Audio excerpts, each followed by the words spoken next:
Donc François Lévesque, professeur d'économie, mine ParisTech, auteur entre autres des entreprises hyper puissantes, spécialiste des questions d'énergie. Bruno Maisonnier, salut Bruno, fondateur de Another Brain AI, intelligence artificielle. Et Cyril Lachèvre, salut Cyril. Bonjour. Bon alors ceux qui aiment l'actualité économique connaissent Cyril Lachèvre, qui a appliqué ce fameux axiome selon lequel le journalisme sert à tout, mène à tout à condition d'en sortir. Hein, voilà, c'est ce qu'il vaut pour toutes les professions d'ailleurs, absolument. Et donc tu es maintenant grand communicant, fondateur de l'agence de communication Silence. J'ai beaucoup aimé le... Qu'est-ce que c'est? Parce que c'est CYLANS, je le dis pour ceux qui nous écoutent en podcast. Et enfin, à part le jeu de mots. Quand on a la chance d'avoir un nom de famille comme le mien, Lachèvre Consulting, c'était peut-être pas très facile à vendre aux clients. Je me suis dit que Cyril Lachèvre, CYLANS, ça faisait un petit jeu de mots. Ah, c'est très chouette, c'est très joli. Parce qu'en plus, tu le sais. Enfin bon, bref, pardon, mais non, mais tiens, c'est un truc pour toi, ça, Bruno. Quand tu vois le mot, tu percutes pas. Et en l'écrivant, tu dis tiens, c'est silence. Mais quand tu vois le mot, tu percutes pas que c'est silence. Réflexion, je n'avais pas percuté, là je l'ai entendu. Voilà. Intéressant. Tiens, Bruno, garde la parole. Question très ouverte. De quoi tu as envie de parler autour de la présidentielle? Ah, de la présidentielle? Ouais. Je sais que tu as envie de parler de l'espace, tout ça, machin, mais autour de la présidentielle, de quoi tu as envie de parler? Moi, il y a Qu'est-ce qui t'intéresse? 3 choses qui me fascinent. Vas-y. Il y a le fait qu'on parle tous de pouvoir d'achat, mais personne ne parle de création de valeur. C'est-à-dire que le pouvoir d'achat, c'est bien de le répartir mieux, pas bien, etc. Mais pour ça, il faut en créer du pouvoir d'achat. Il faut créer de la valeur, et je trouve que ça, on n'en parle pas. Tout à fait. Le deuxième sujet qui me fascine, c'est qu'on a quand même 4 communistes sur les candidats à la présidentielle. Il doit pas y avoir beaucoup de pays au monde où c'est comme ça, quand même. 4 communistes. Bon, tu as vu où ils sont rendus aussi, quand même. Mais peu importe, 4 candidats communistes. Puis après, le troisième truc qui me fascine... Ouais. Parce que ce sont des chapelles. Ouais. Je pense que Mélenchon n'aimerait pas que tu le traites de communiste. Les 3 autres, ça peut se discuter. Ouais. Mais Mélenchon n'aimerait pas ça. Allez, voilà. Ok, on peut dire. Extrême gauche. Puis après, le troisième truc qui me fascine, c'est qu'en fait, les gens votent pas pour des projets, lisent pas les projets, ils votent pour des gens qu'ils aiment ou qu'ils aiment pas. Et Macron, il a beau avoir fait des tas de trucs vachement bien pour protéger tout le monde, eh ben, il n'est pas aimé et on le critique sur des sujets alors qu'il a été bon dessus. Mélenchon, c'est un bon tribun, on l'aime bien, même si les premiers qui souffriraient s'il était au pouvoir sont les gens qui votent pour lui. Enfin, je trouve qu'il y a une séparation complète entre on vote pour des gens qu'on aime, qui sont sympas, qui présentent bien, qui ont mal, et le projet... Mais c'est le lot de l'élection présidentielle, ça, ouais, Bruno. je trouve que c'est fascinant. C'est même le lot de l'entrepreneuriat. Je trouve ça étrange que tu dises ça. C'est-à-dire, t'investis, toi. T'investis pas sur un business plan. La phrase qu'on a répétée 100 fois, les seuls chiffres sincères d'un business plan, c'est le numéro des pages. Oui. Bon. Oui. Tout ce qui est chiffrage, etc. Moi, je regarde, alors j'ai fait mes devoirs. J'ai regardé ça vraiment de très très près. Mais il n'y en a pas un qui tient la route. Oui. Même pas celui de Macron. Oui, Macron, il te dit qu'il va gagner 15 milliards d'euros en renforçant l'efficacité administrative grâce aux nouvelles technologies. 15 milliards d'euros par an.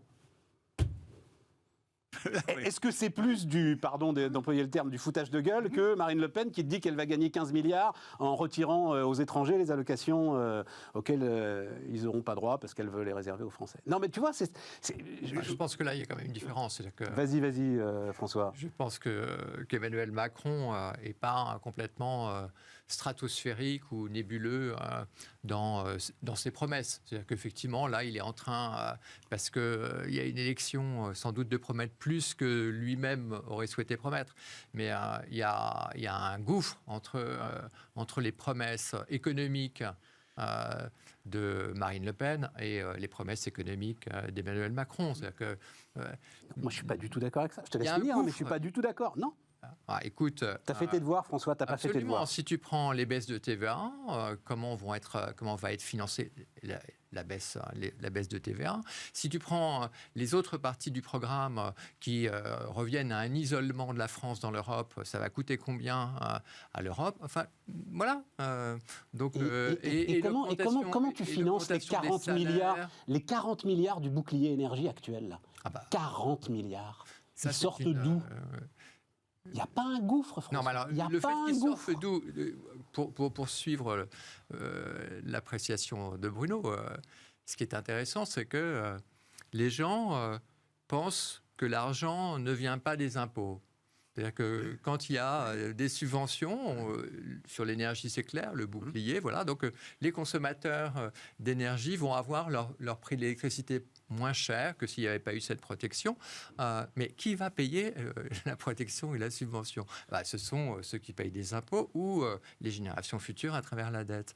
Mais cet autre côté de la protection, on vous donne de l'argent, mais l'argent ne pousse pas sur les arbres de l'État, mais c'est quelque chose qui n'est pas vu, qui n'est pas ressenti, qui n'est pas compris, et ça c'est absolument étonnant. Cyril ? C'est-à-dire qu'effectivement, depuis 2 ans... Est-ce que tu as fait tes devoirs, Cyril ? Est-ce que tu as été regardé ? Oui, non, je vous en veux pas. Il se trouve que moi, je les ai faits, donc je suis très, très fier. Non, c'est vrai que oui. Je me suis dit, là, il faut y aller, quoi, quand même. J'avais pas le 15 milliards de Macron sur l'amélioration technologique de l'administration. Ça me faisait penser à peu près aux 15 milliards de Marine Le Pen qu'elle espère gagner sur la lutte contre la fraude aux assurances sociales, exactement. Sécurité sociale. Exactement, les mêmes chimères. Tout à fait. Mais ce qui est vrai qu'on est rentré dans une dimension totalement quantique en termes de chiffres là, depuis 2 ans avec tout ce qui a été fait, notamment pour la pandémie. Et maintenant, 10 milliards, 20 milliards, 30 milliards, ça paraît équivalent aux 10 millions, 20 millions, 30 millions à l'époque où nous, on se battait journalistiquement pour démontrer que de toute façon, même 30 millions, c'était énorme et pas financé. Dingue, maintenant, on est obligé de parler de 30 milliards, donc on ne sait pas dans 3 ans où on en sera. Ce sera peut-être 300.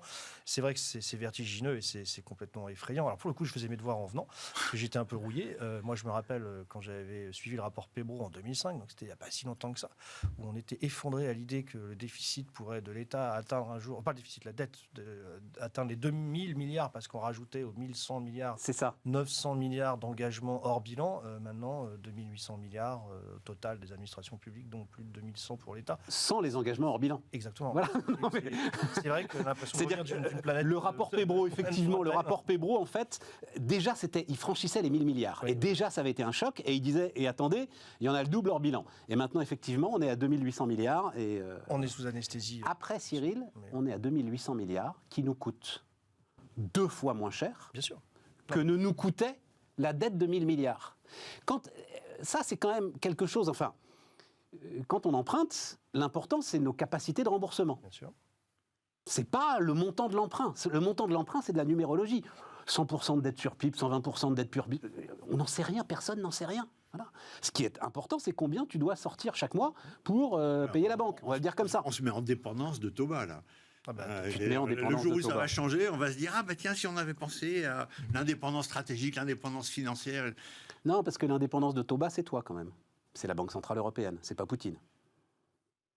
Oui, mais ça va durer... Est-ce qu'on est sûr que ça va durer indéfiniment ? Non. Je pense qu'aujourd'hui, on est de moins en moins sûr de beaucoup de choses. Ouais. C'est bien, François. C'est bien. Non, mais intéressant. Cyril, qu'est-ce que... Là, pareil. Moi, l'histoire du pouvoir d'achat, je suis d'accord, mais on va y revenir. Ça me fascine, cette discussion. Je vous apporterai des chiffres là, que nous apporte Rexecode. C'est très intéressant. Ce qui me fascine, évidemment, pour rebondir sur ce que disait Bruno, c'est qu'on a l'impression qu'il a fallu attendre le 2e tour pour commencer à s'intéresser au programme des uns des autres. Donc, comme si avant, on avait voté pour des candidats sans regarder ce qu'ils proposaient. Et là, maintenant, c'est...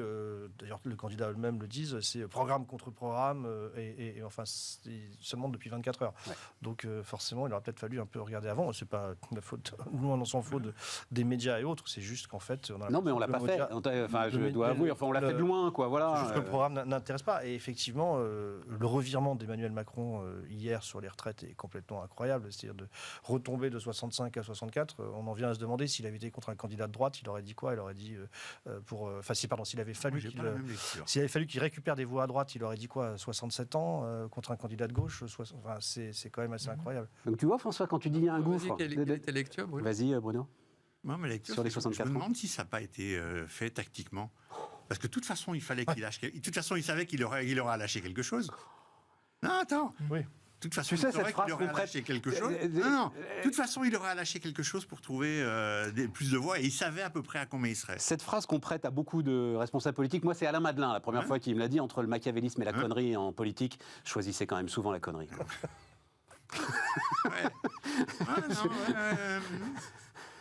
Oh non, c'est pas possible. Moi, je me suis dit, c'est bon, bien on n'a joué. pas d'infos. Hein. Mais c'est pas bien joué, il se décrédibilise, c'est terrible. Comment veux-tu rentrer... Alors là, pardon, comment veux-tu rentrer en négociation ? parce qu'il va falloir négocier avec la CFDT, par exemple. Hein, tu vas rentrer en négociation en ayant déjà commencé à céder. En ayant montré que tu es prêt à faire un effort là-dessus.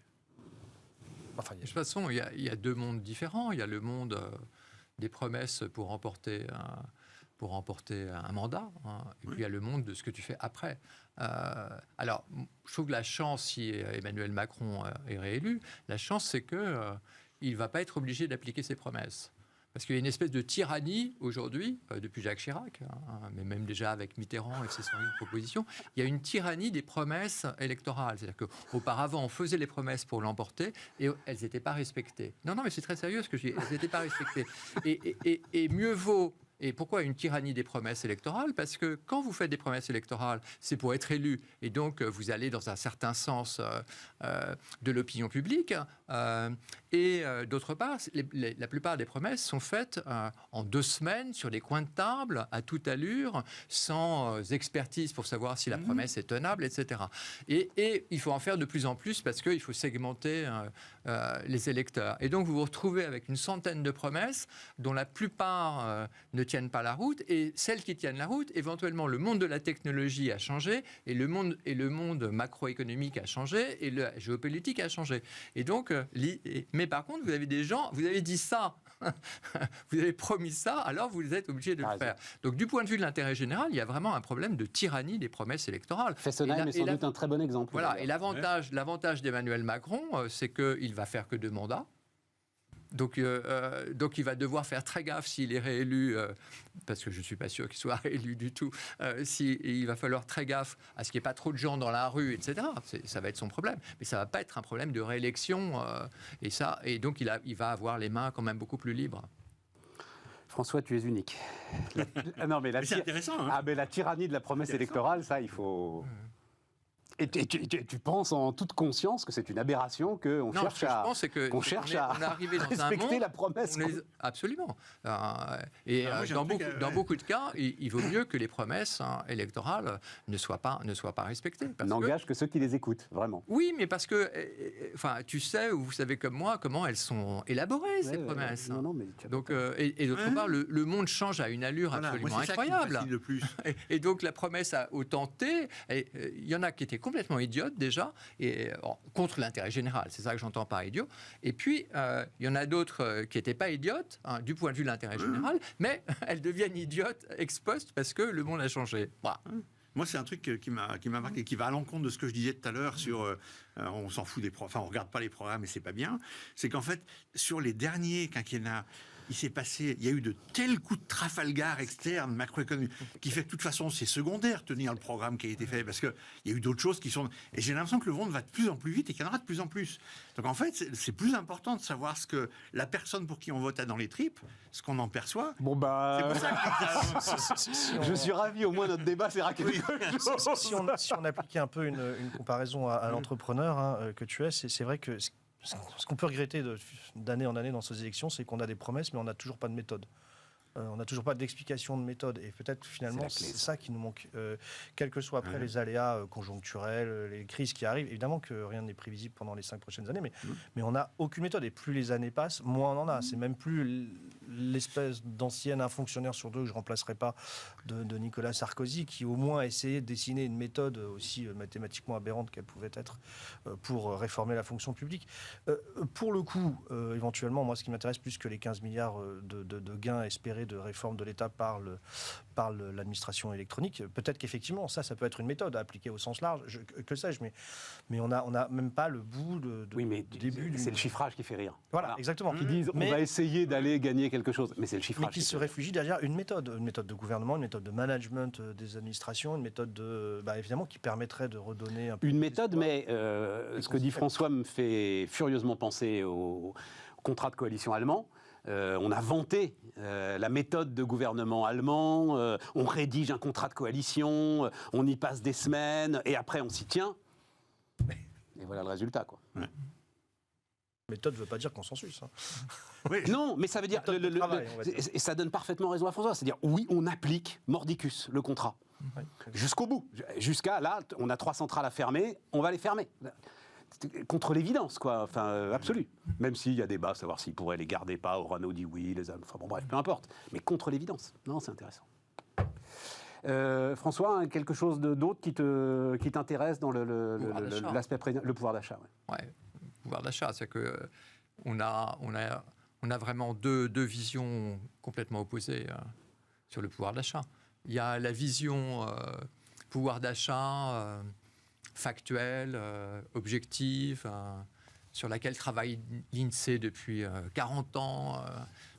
Le pouvoir d'achat est retracé, même y compris en considérant les contraintes. C'est-à-dire, il y a un indice de pouvoir d'achat tenant compte des dépenses obligatoires pour essayer de comprendre quoi ? Pour essayer de comprendre qu'il y a hiatus entre ce pouvoir d'achat-là, qui est bien représenté, je pense, par Emmanuel Macron, parce qu'il y a cette idée de raison, il y a cette idée de calcul, il y a cette idée d'expertise. Et puis après, et de l'autre côté, il y a un pouvoir d'achat ressenti, qui est plutôt un pouvoir d'achat du ressentiment.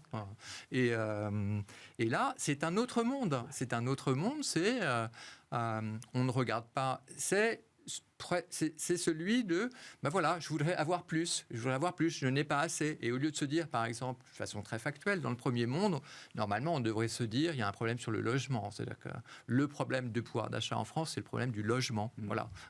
Et donc, s'attaquer au problème du logement. Non, pas du tout. C'est la deuxième version qui l'emporte. Et donc, il y a ce débat entre une vision du pouvoir d'achat, qui est une vision, je voudrais avoir autant que mon voisin, ou je voudrais avoir plus, pour consommer plus quand même aussi, et puis une vision raisonnable et raisonnée du pouvoir d'achat. Et là, on a le choc entre les deux. Donc c'est une division très forte. C'est-à-dire que les deux utilisent le terme pouvoir d'achat et les deux acceptions n'ont rien à voir. Et c'est vrai qu'il ne faut pas oublier que Sarkozy avait fait sa campagne présidentielle. Je suis le représentant du pouvoir d'achat. Donc ça, c'est un mot d'ordre de chaque élection. Version 2, quoi. Oui, mais Sarkozy, c'était « je suis le représentant du pouvoir d'achat, travaillez plus ». C'est-à-dire que Sarkozy, par rapport à ce que disait Bruno, il y avait idée, on va quand même créer la richesse avant de la répartir. Travailler plus pour gagner plus, effectivement. Alors que maintenant, c'est plutôt une forme de droit. Une forme de nouveau droit. Il y a quand même des riches qui sont trop riches, donc, et puis il y a plein d'argent chez les riches, et donc on va prendre de l'argent chez les riches pour sortir le premier décile de la pauvreté. Mais en fait, la question du pouvoir d'achat, c'est la classe moyenne, c'est pas du tout les gens qui sont tout à fait en bas. C'est-à-dire que les gens qui sont en bas, ils ont... Non, mais la question du pouvoir d'achat, version 2. C'est-à-dire que, objectivement, version 1, le pouvoir d'achat, il faut s'occuper des 10% les moins riches de Français, ou des 5%, ou des 1%, parce que eux, vraiment, ils ont un problème de pouvoir d'achat. Mais la version 2 du pouvoir d'achat, la version ressentie et du ressentiment, c'est la classe moyenne. Cyril, un mot là-dessus, parce que je vais vous montrer le pouvoir d'achat et le pouvoir acheter. Moi, j'ai été très frappé par une anecdote, mais il y a quelques jours, je prenais un taxi à Paris et le chauffeur me demande si j'habite Paris. Je dis oui. Il dit, vous avez réussi à trouver de l'huile de l'huile. Au début, je croyais qu'il me parlait de l'huile de banane. Ah bah oui, mais d'arachide. L'huile d'arachide. Et en fait, il dit, j'ai fait 2 magasins, j'en ai pas trouvé. Donc, au-delà même... Oui, mais ça, c'est l'Ukraine, ça. Bien sûr. Mais ce que je veux dire, c'est que c'était plus, évidemment, à la fois par rapport à la pénurie, mais aussi, on se focalise, ça c'est un peu une déformation économique, on se focalise toujours sur le prix du produit qu'on achète quotidiennement ou relativement quotidiennement, sans voir le grand tableau. La disponibilité. Exactement, la disponibilité. Et puis le fait que finalement, peut-être que dans d'autres domaines, on avait gagné en pouvoir d'achat. Et donc effectivement, de toute façon, ça c'est un combat en termes de communication politique, quels que soient les milliards qu'on peut injecter, qu'on perd très régulièrement. Alors justement, on va voir. Le tableau, donc Denis Ferrand était venu nous en parler d'ailleurs. Le boulot qu'a fait Rexecode, je crois qu'on va pouvoir le voir, je ne suis pas tout à fait sûr, mais j'espère, mais peu importe, parce que de toute façon, c'est assez complexe. Donc c'est le bouclier énergie mis en place par le gouvernement, ces fameux 40 milliards, et même peut-être un peu plus de 40 milliards. Et donc, gros boulot de Rexecode qui ont regardé tous les pays européens et savoir en fait ce que la hausse des prix de l'énergie coûtait in fine, en comptant donc l'ensemble des aides gouvernementales, coûtait in fine en termes de pourcentage du revenu brut disponible des ménages.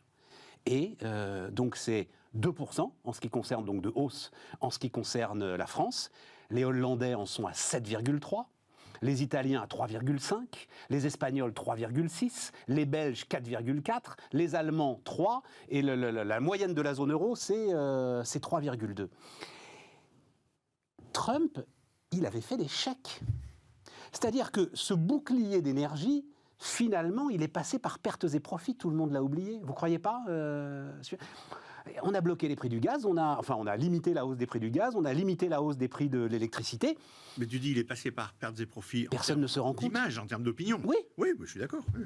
Mais de toute façon, sur la moitié, sur les 2 tiers des gens, tout ce qui viendra de Macron, etc. Mais ça nous coûte quand même 40 milliards, tu vois. La réalité. Oui, ça nous coûte quand même 40 milliards. Oui, je suis d'accord. Et tout le monde s'en fout. C'est dingue. Mais il y a deux choses. C'est plus que ça nous coûte, ça apporte 40 milliards aux gens. Non, ça nous... Oui, ça coûte, bien sûr. Ça sert à quelqu'un. Ça leur permet de ne pas dépenser. Mais à la différence, ça aussi très important, à la différence du quoi qu'il en coûte. Ouais. Le quoi qu'il en coûte, le chômage partiel, c'est justement de l'argent qui va dans la poche des gens. Là, c'est de l'argent qui va dans la poche des producteurs. À commencer par Vladimir Poutine. Ah bah oui. Ouais, 2 remarques. Première remarque sur le bouclier. Ce qui est absolument invraisemblable et choquant, c'est que ça soit tous les Français et toutes les entreprises. Alors, les entreprises, ce n'est pas à travers le bouclier, c'est à travers un truc compliqué qui s'appelle l'AREN, un tarif, etc. Et donc, ce qui a été choisi, et donc avant l'Ukraine, parce que le prix du gaz augmentait, parce que le prix de l'électricité augmentait, parce que le prix du gaz augmentait, ce qui a été choisi, c'est de protéger l'ensemble des entreprises et l'ensemble des ménages. Alors que tu sais pourquoi, il y a François vraiment des ménages. Oui, mais non, mais le pourquoi, je ne sais pas. Mais parce qu'il fallait aller vite. D'abord, il faut voir les faits. Les faits, c'est voilà, moi, je bénéficie d'un bouclier sur mon tarif électrique.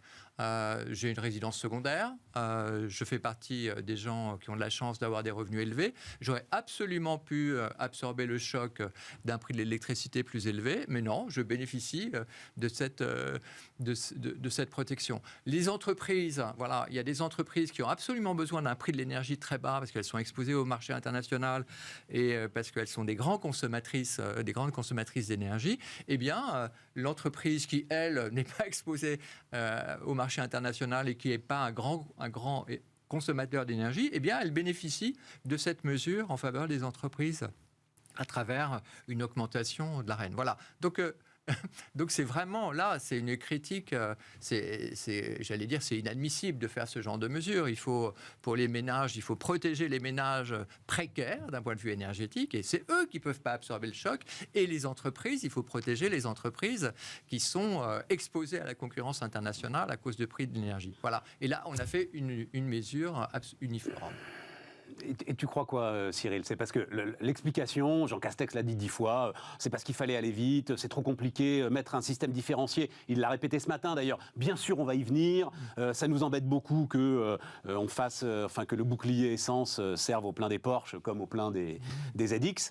Mais on n'avait pas le choix. C'est ça ou c'est je vais arroser au maximum pour qu'un maximum d'électeurs derrière puissent voter pour moi? Je pense que c'est plutôt ça. Ouais, je crois aussi, malheureusement. Et de toute manière, on est tout à fait d'accord qu'en termes de communication, renvoyer un chèque, d'ailleurs, aurait été plus efficace. Beaucoup plus efficace. Alors, évidemment, c'est sûr qu'à l'ère de la e-administration, avec la grosse signature de Trump, on les a vus. Mais sur la taxe d'habitation, ceux qui ont eu la chance de voir la baisse de la taxe d'habitation ont reçu une petite lettre de Bruno Le Maire, cher monsieur, grâce à nos efforts, à vos efforts aussi, bien sûr, évidemment, votre taxe d'habitation a baissé, c'est purement électoraliste, mais voilà, peu importe.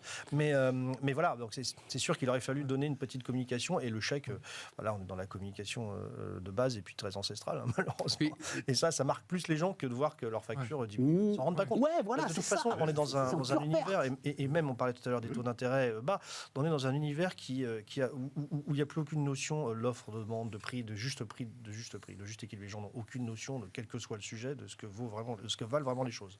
Entre les taxes, ce qu'ils perçoivent, ce qu'ils ont droit, etc. Donc de toute façon, à partir de ce moment-là, tout est complètement brouillé. Tout message sur le pouvoir d'achat, tout geste ne peut être que brouillé, à moins d'être super simplifié. Mais c'est techniquement impossible. Ouais, puis, François, la deuxième remarque, c'est que on a un phénomène redistributif massif parce que, imaginons que ça ne soit pas de la dette et que ce ne soit pas la génération future qui vont payer cette subvention à un prix de l'énergie faible. Pour simplifier. Donc du coup, on a des ménages consommateurs, ils gagnent en tant que consommateurs, mais ils perdent en tant que contribuables. Vous avez des ménages qui vont être à haut revenu, peu consommateurs, des ménages à bas revenu, très consommateurs.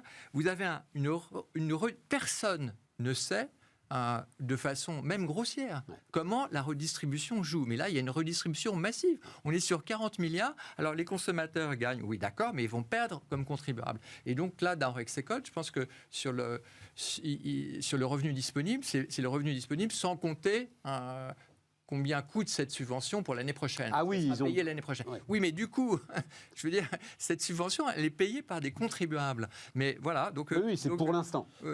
C'est toute chose égale par ailleurs. Non, parce que je fais cette hypothèse-là, et que c'est pas de l'endettement. Mais vous voyez bien que est-ce que vous individuellement vous gagnez ou vous gagnez à travers cette mesure? Finalement, peut-être pas, à cause des impôts que vous payez. Hein. Mais on ne le sait pas, et personne ne l'a calculé, même à coup de hache, quoi. Et donc, on a une mesure qui a des effets redistributifs massifs, et on ne sait pas lesquels.